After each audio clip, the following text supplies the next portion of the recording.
Alright, so we've got some Skred Swans here. This build at this point has moved away from playing Blood Moon, which I think is a good change. I think Blood Moon's pretty medium right now. So we've got our Swans, we've got our Abrades and Bolts and Skreds and Chandras. Got a couple of fat stubby Ds here. One thing that I'm going to think about and kind of keep track of is I wonder if playing 0 copies of Pyromancer in the 75 is right, and I wonder if 0 Nimble Obstructionist is right. Obstructionist is a card that's just like kind of pretty consistently overperformed and been impressive to me, so I think Abrade is great. I think especially if your deck can't make black mana to cast Scalding Command, you should definitely be playing some number of Abrades. I'm uploading the deck file right now. Literally just clicked into that, so Stream Decker is updated now.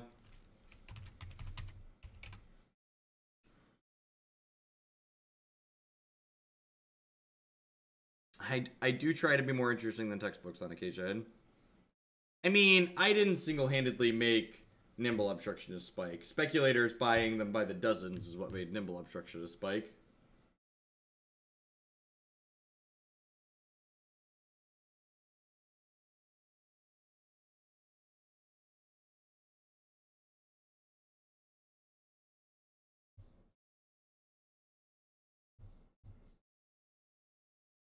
I am an agent of the Finance Cabal. That's a good way to put it. I mean, I don't know if I can say this hand is keepable because I don't actually know what this hand is. I don't actually know what cards our hand has inside of it. I'm gonna keep this. Yeah, the 9 AM starts, I'm probably gonna sound a little bit more groggy at the beginning. When we were doing the 10 and 11 AM starts, I've been up for a while. 9 AM, not so much. There's like a lot of, oh, I forgot, gosh, it's 9 AM. I was like, it's kind of dark in here. It's because my lights aren't on. Let there be light. All right, look at that. You can almost see me. Maybe being able to see me is a downgrade for some people. All right, so we are going to be digging for our copies of Anger of the Gods.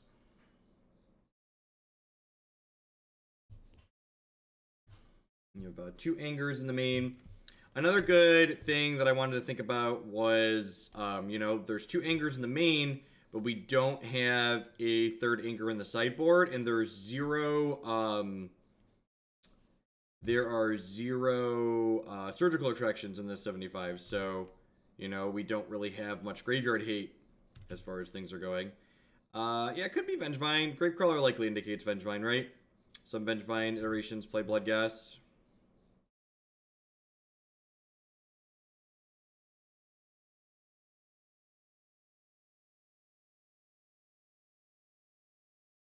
So it's like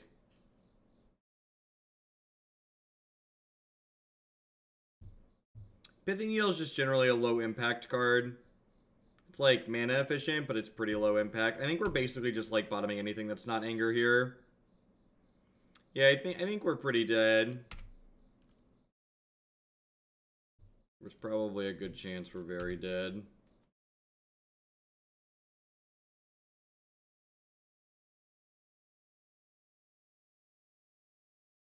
Nice 2-drop. Yeah, the Counters Company deck is really powerful. I was pretty impressed with that that archetype.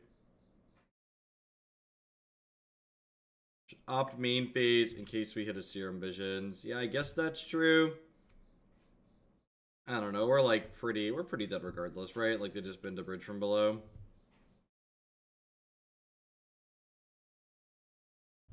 All right. We don't actually. The lack of more Angers or Graveyard Hate in the sideboard kind of means we don't really have a lot to do here. I get to bring in these and this and this, but like we don't really have a lot of great stuff going on here.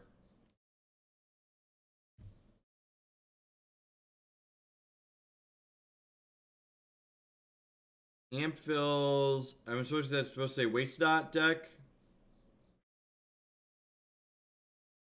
Is it in the queue? I think I have a Waste Not deck in the queue. That sounds like something I accepted.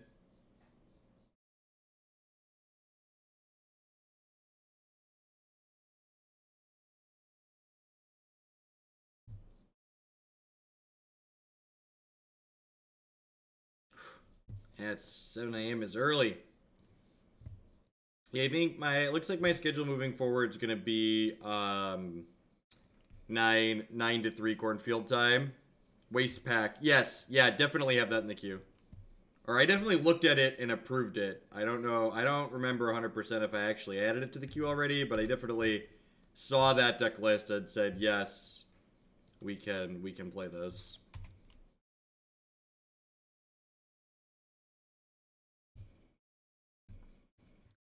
It's kind of awkward that, like, Swans isn't even a good blocker in this matchup because Swans, like, lets them draw cards when it blocks. So if a source would deal damage, prevent the damage, and that source's controller draws cards equal to damage prevented this way. There's some kind of noise going on outside my house. I can't tell, is that like a lawnmower or a power saw?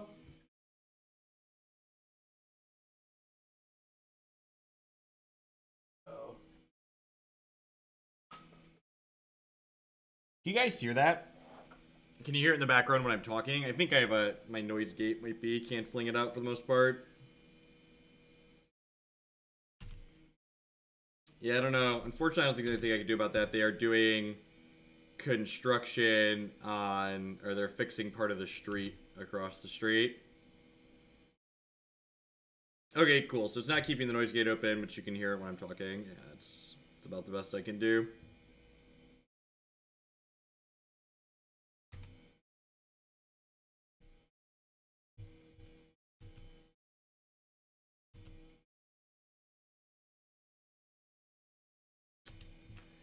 Well, we got a bunch of 4-mana spells.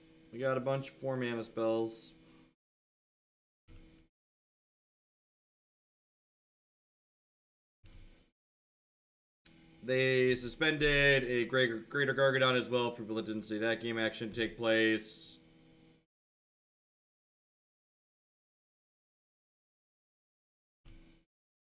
Better Jeskai control is like a really low bar. It's like a exceedingly low bar. I don't know that we're going to be able to beat this Gargadon either. I guess I could Cryptic the Gargadon, right? Assuming they don't put it into play like next turn.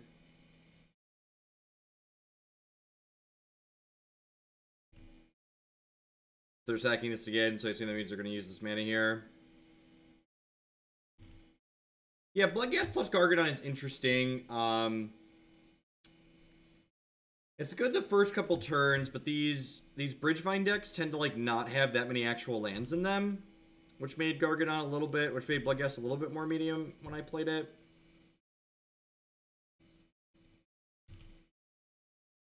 All right, let's grab this. Let's go ahead and play my bird out here.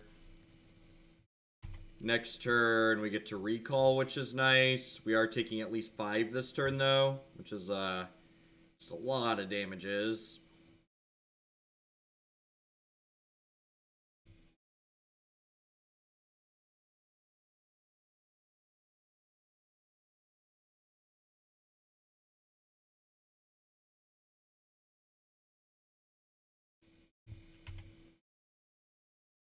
You imagine they run brutalities. Sometimes, a lot of times they have them in the sideboard. No, the source's controller draws that many cards, Dows. So if we block a Gargadon, they draw 9. That's how Magic works.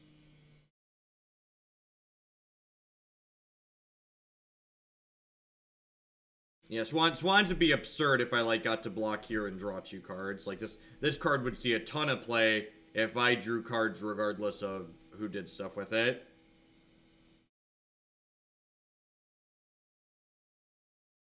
And, like, the Gargadon in exile means that, like, even Anger is not even a particularly good draw here. Yeah, let's draw 3 real quick.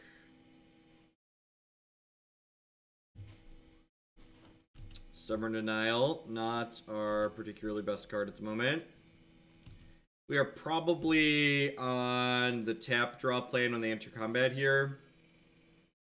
We might be able to, like, tempo them out here with attacking for 4s and Cryptic Commands. Oh, that's unfortunate. That's going to make tempoing them out a lot harder. Yeah, I guess that's pretty good. Greater Gargadon is so good in their deck. So we're going to see them throw the Thought Doorway here and draw a card. How does this deck win? Bolt Snap Bolt? By attacking for 4. You win by attacking for 4 with the Storko.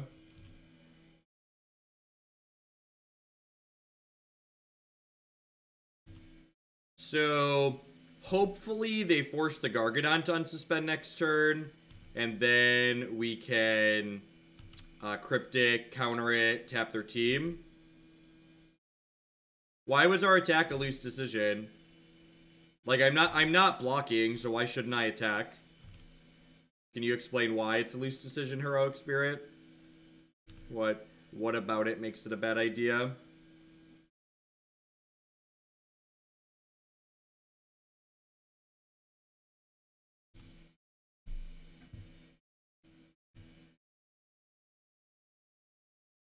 Alright, so I'm gonna go ahead. Tap their team, draw a card. Oh, geez, if I tap their team, draw a card, they just get to put Gargadon into play. I think we're just dead. They played this well. They're gonna, like, sack Bloodghast here and attack us for 9. Then we're dead to Bolt Aura, because this comes in with haste.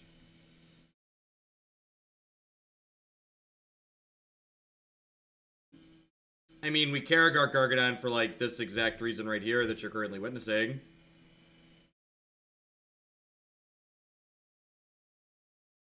If Swans was untapped, they'd draw 9 cards, but you'd be in better shape. Firm disagree that if they drew 9 cards, we'd be in better shape than we're currently in now. Firm disagree.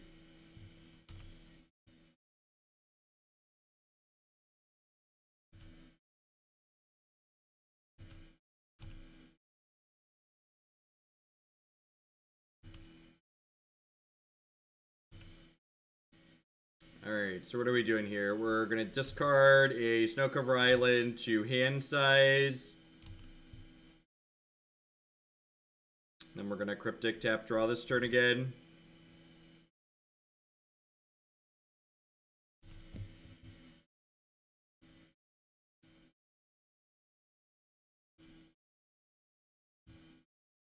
Yeah, they're working on the street outside, unfortunately. Not a whole lot I can do about it.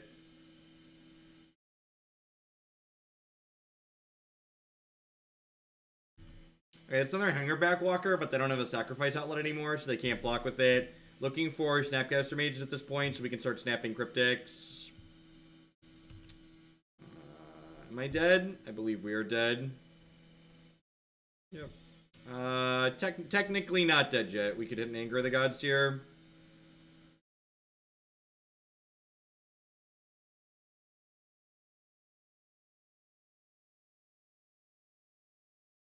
Yeah. Yeah, I think,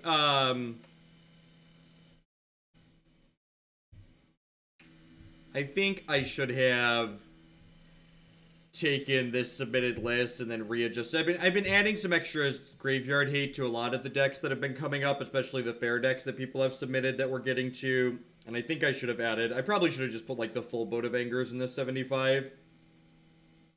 Or, like, at least one more Anger and, like, a pair of Surgicals.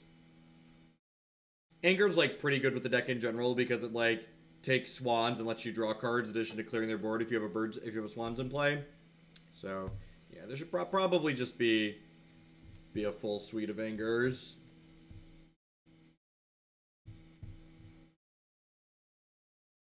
Morning, Maxwell.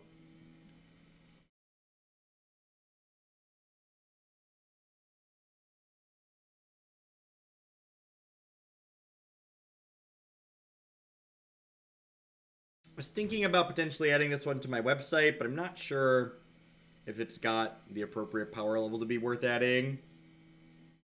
I feel like it probably comes up a little bit short enough.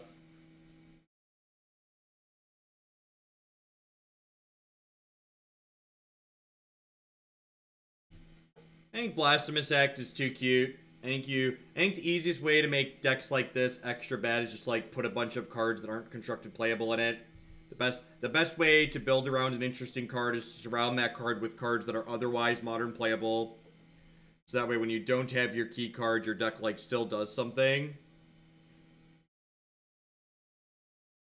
Gamer, I've actually streamed KCI a couple of times, and it's pretty commonly accepted that you should just replace your second Pyrite Spellbomb with an Emrakul just to make comboing online more quick. On the Stacks 20, thank you for the 2-month free subscription there. Welcome back, I do appreciate it. How'd the Arena stream go? Arena's fine. If Arena had formats I was interested in playing, I would probably play it on occasion on stream. Do you think Scapeshift will be any good in Standard? Nope. Scapeshift is only good in Modern because the card Valakut exists. Scapeshift was a joke of a Magic card for a very, very long time until Valakut was printed.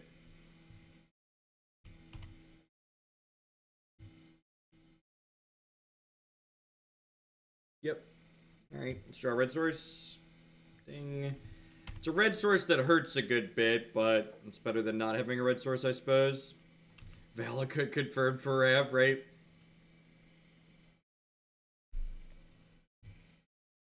Alright, let's go ahead and bolt the Goblin guy, or I guess I'm gonna let their trigger happen, right?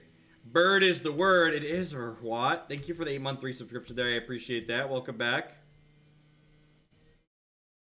This might be a fast and brutal league. Okay, that's a good pickup. Why is this deck not playing 30 lands and Swans? We're playing a blue-red control deck that happens to have Swans inside of it. We're not all in on a gimmick. Okay, so we're running 9 here. We're probably at 6 because of the card in their hand. So, I guess if we fade... Oh, how do we... Swans is, like, really loose here, right?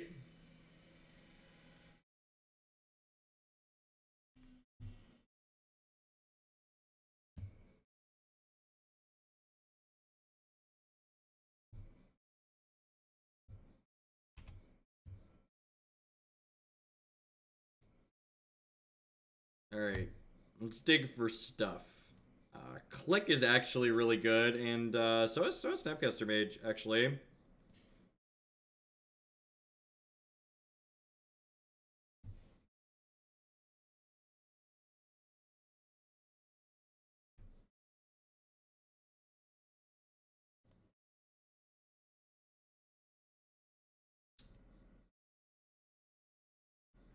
You're just like looking for like Cryptic Commands and Lightning Bolts, right? Alright, I've got some 2-1s. We're at 9. They have 1 card in their hand, so if they draw a brick or 2, we're actually in a pretty okay spot here. Yeah, I agree, Beetle. I think on straight mono red. 4 basic mountains and no... They might be on straight mono red. The fact they've drawn 5 lands is probably our saving grace here. Kicked Burst Lightning. Well, that just happened. Alright, well. I guess I'm gonna cast Opt. I'm in the market for Stubborn Denial, actually. My entire desk is shaking right now from the construction that's going on outside.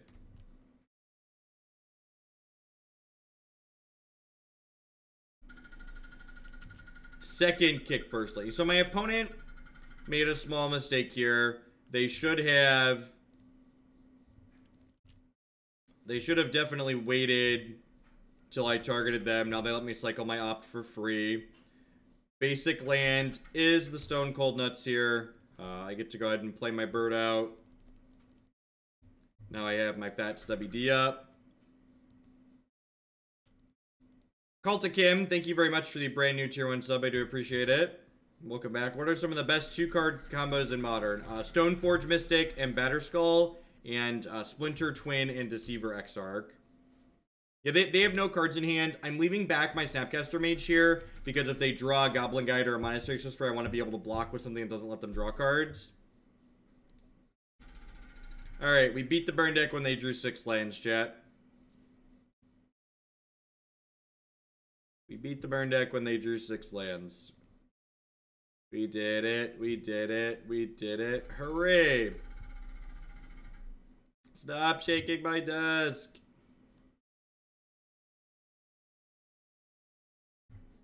Great Sensitive plus Dryad Arbor, also a good combo.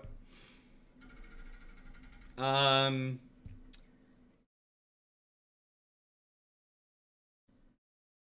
do I feel about... I'm gonna trim a Swan. I kind of don't mind drawing 1 because Stubborn Denial's like pretty good here. I don't think I want Roast in this matchup. Alright, let's run it. Simon, thank you for the 3-month subscription. I appreciate that. Chat, it's like 7 a.m. Why are you up so early? I guess normal people start work at 8, right? Is that how that works? Most adults start work at like 8 o'clock. I think EE is too slow for the same reason that Anger is too slow. You want cards that aren't tempo negative in this matchup, basically. And like spending 3 mana to kill 1-drops is like super tempo negative.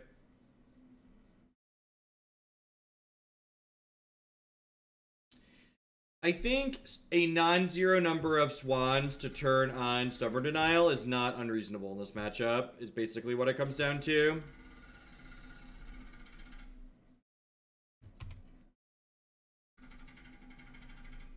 That one's coming through over the microphone. I don't know how long it takes to fix a corner of a street, but hopefully the answer is not long.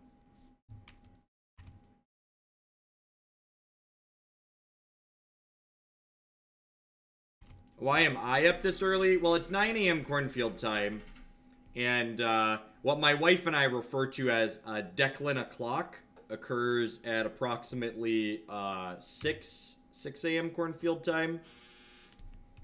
Alright, well, we tried to save ourselves 2 health by not casting this last turn, but that plan didn't really come to fruition.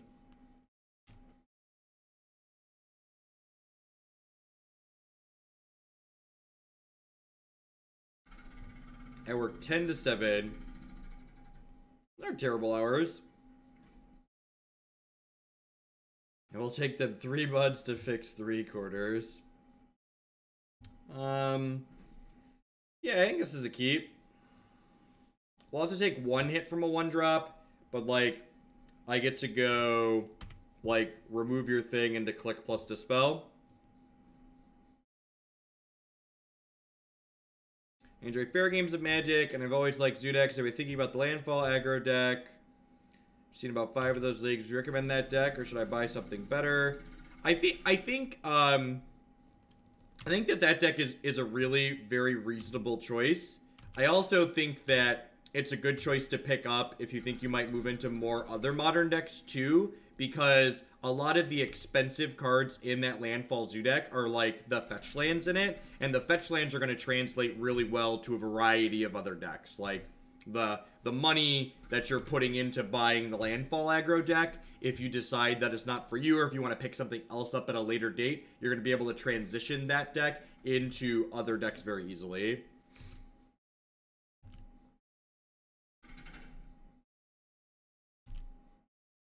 Sweet. Alright, I would like to Skred this one. There's a bird on top of our deck.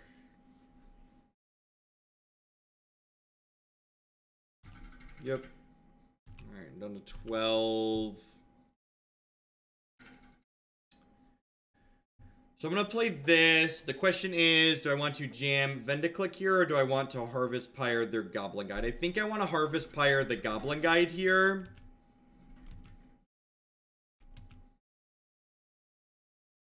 And just, like, preserve my health total as much as possible. So let this thing trigger. Morning, Jace. Jam a couple days, do you think that there's a better non-budget version of Green Stompy? Is the green affinity? No, I think the green Hardened Scales deck is just like functionally a different deck. Which I think that deck is very good, but I think it's just like a functionally different deck than what Stompy is doing. Like the Stompy deck and the mono green deck don't really have anything in common other than they're both like aggressive decks.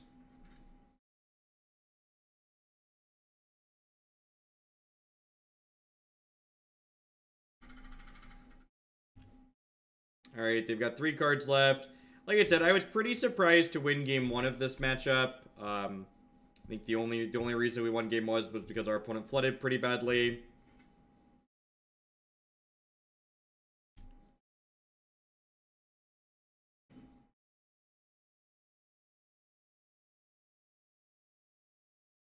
Alright, so I think I'm on play click. Bottom a Cryptic Command here.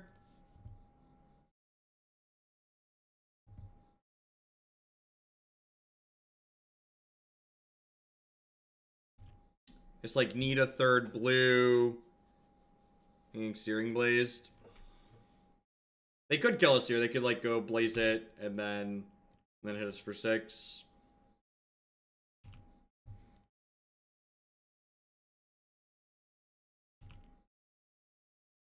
Mana base kind of biting us here. If we had a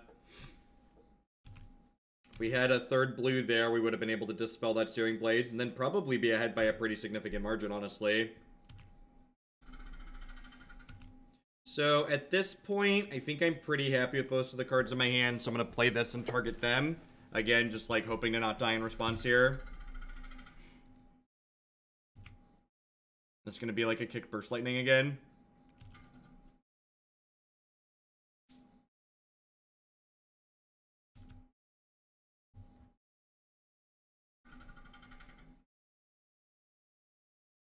Oh, life sucks and then you die.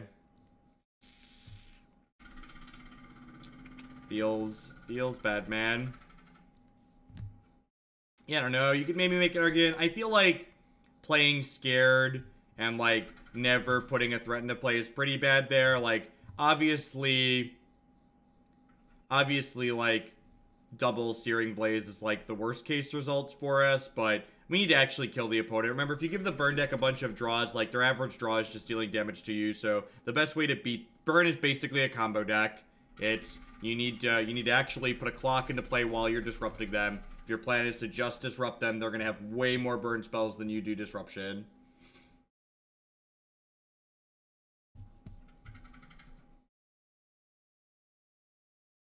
I mean, people keep saying that Burn's a less than favorable matchup for this build, and, like, I feel like those people that are saying that don't understand that, like, Burn's a hard matchup for, like, any blue-red mid-range deck like this, right? Like, I'd actually probably make the argument that this blue-red deck has a better Burn matchup than most blue-red decks, because Skred, Stubborn Denial, and Swans give you cards that have meaningful impact in the Burn matchup, as opposed to, like, more Cryptic Commands and Remands and stuff like that.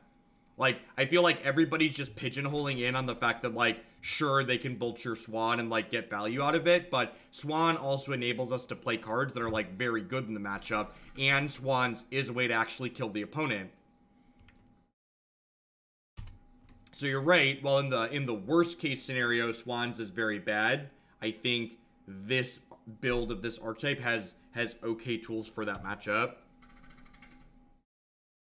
Especially in comparison, as someone who's played a lot of iterations of blue-red decks, like, and this is you could always tell the people that have like actually played with Splinter Twin, because people that had actually played with Splinter Twin they knew that Burn was a bad matchup for Twin because Burn killed you very consistently on turn 4, and Splinter Twin didn't combo on turn 4 very often. Like, you didn't have that many cantrips. What about the Wizards Burn matchup? The Wizards versus Burn matchup is basically a Burn mirror. It's a Burn mirror where one side gets to play some counter spells, and the other side gets to play Lightning Helixes. And again, when I say blue-red decks like this, the Wizards deck doesn't fall into like this definition. The like this definition, when I say that, I'm referring to decks like Blue Moon, control decks. This is a controlling deck, whereas the tempo deck is a tempo deck. It's an aggressive control deck. I'm actually gonna draw step this Vendilion Clique because I would prefer to not get Lingering Souls this turn.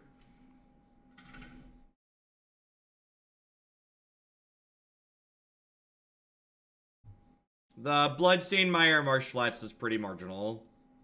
It's just more fetch lands. Having more access to basic planes makes you marginally better against Blood Moon, but it's very marginal.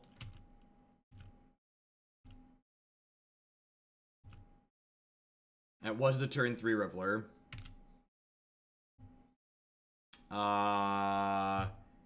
You can keep that one. You can take my Lightning Bolt. My Lightning Bolt is yours. I'm gonna play this Chandra and kill your Bedlam Riveler next turn.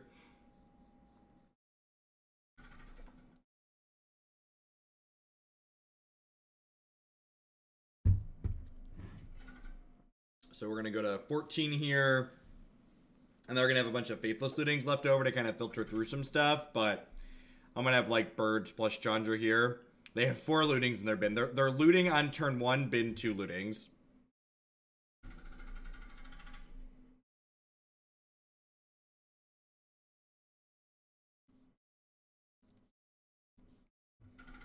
So they're gonna have a lot of card selection from here on out, but we're hopefully gonna have a lot of card advantage between Birds and Chandra. More months, mo better. Thank you for the 2-month resubscription there. Definitely not Chris. Welcome back. Thank you for the continued support. I do appreciate it.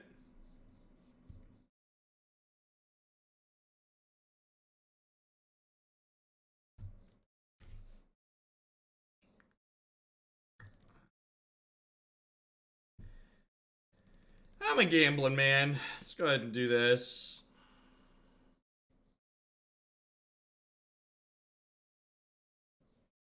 The Beaumont Courier just wasn't good enough.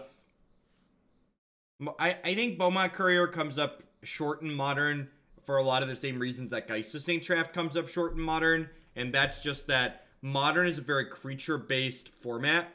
So that means things that rely on not being able to be blocked are generally pretty bad because most decks have things to block them.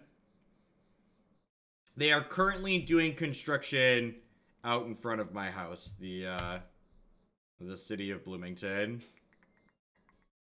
So, fortunately not anything I can do about that. We're going to hold up this Mana Leak here, I think. Anger of the Gods. You know, it's possible we should just have a bunch of them in the main deck for the reason I just showed. Just like 3 mana, draw 3 is fine here. The opponent's deck is likely Mardu Pyromancer, which means they're leveraging Blood Moon as opposed to creature lands.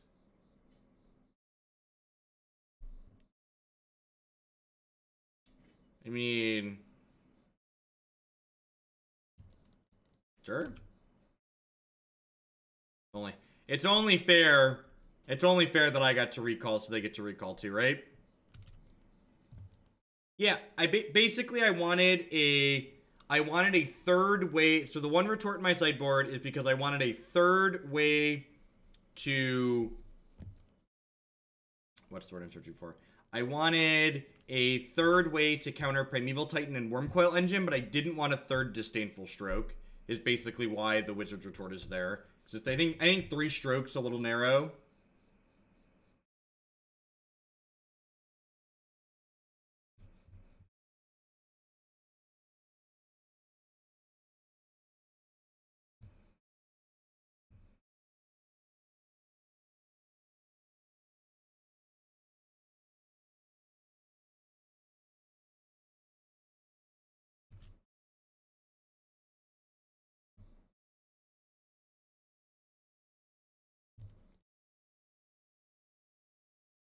I would love to draw an Ancestral Recall.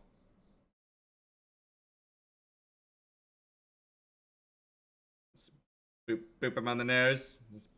Boop him. Boop him right on the nose.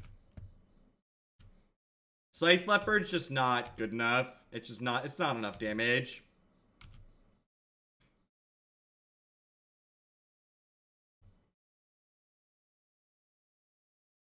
I would like to draw that one.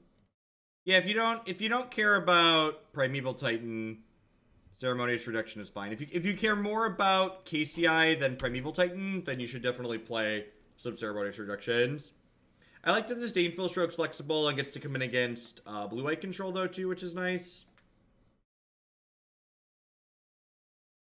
I think it's pretty marginal, Mason. I really don't think it matters. I think it's like a little bit different depending on like which matches you want to hedge. This game's been pretty funny. It's just like, you get a recall, and you get a recall. Everybody gets a recall.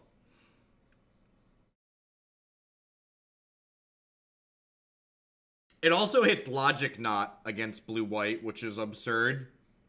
Because remember, while they usually only pay 2 mana for Logic Knot, it definitely has a higher converted mana cost than that, right?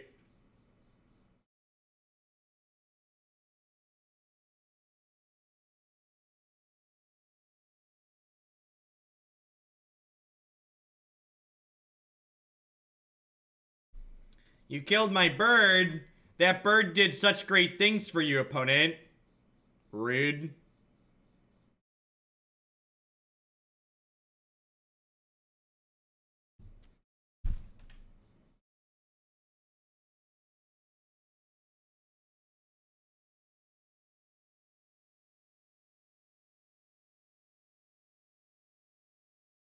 This is game 1. This is game 1. This is not a post-board game. This is game 1.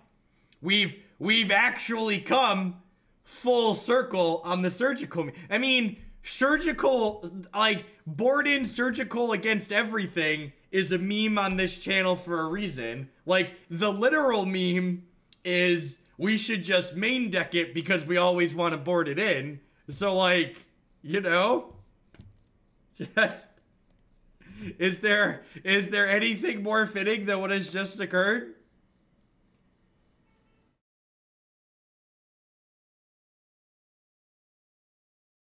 Surgical, yeah, surgical is good against magic cards. Might as well board it in.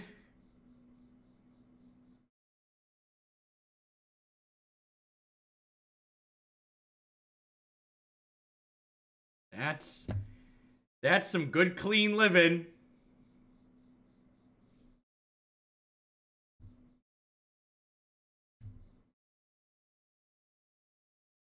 People always ask for like gotcha stories for when I was playing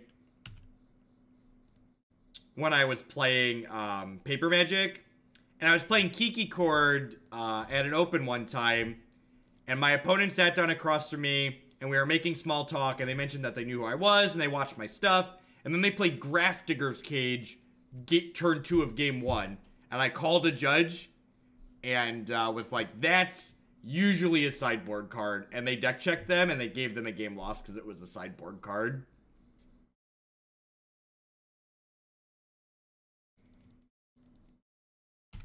It is in fact usually a sideboard card because it was weird, strange.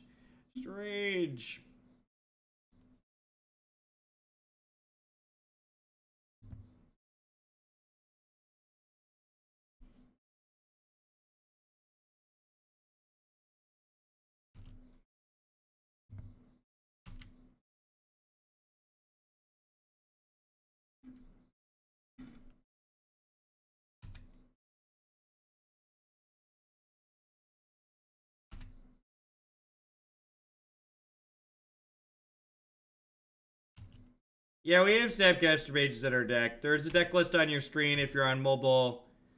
You can type deck in check, get a link to the deck list. I'm just really off of this.